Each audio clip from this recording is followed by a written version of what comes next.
What's it like being a leading Black female executive in such a white male industry? It depends. I don't wake up in the morning thinking I'm that. I wake up in the morning thinking I'm Aisha, I've got stuff to do, meetings, decisions to make, kids to take care of, making sure dinner's ready.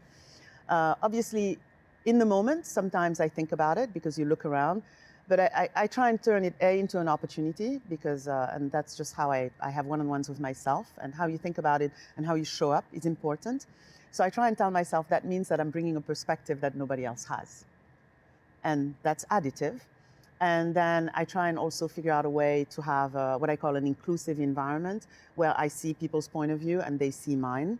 And I try not to get angry when it manifests itself in annoying ways.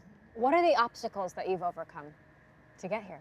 I think that often people assume, both from a gender and sort of ethnicity standpoint, that it's not normal to be here, and therefore maybe you got a discount, when it's often the opposite. you have to try much harder than others.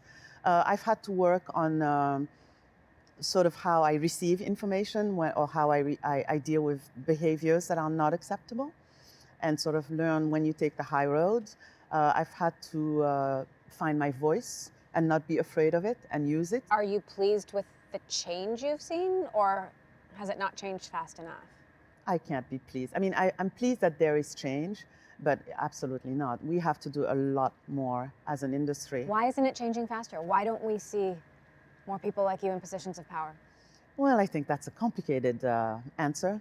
I think it starts very early on. I have a son who participates in Lego robotics, and we had some observations, and kids are what, 7, 8, and you already see differences.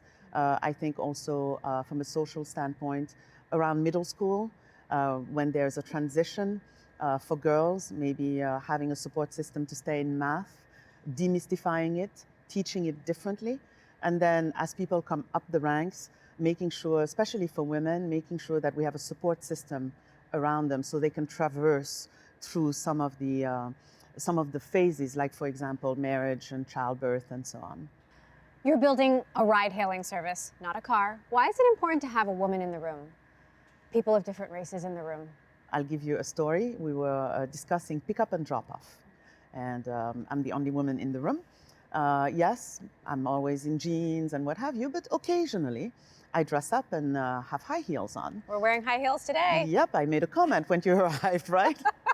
And so I was like, okay, we have to think about it from that standpoint, because if we're giving ride to customers in San Francisco, for example, on a Friday evening, on a Saturday evening, maybe some folks have heels on, and maybe we need to think about the pickup radius, because expecting them to go up heels in high heels, probably not a good idea.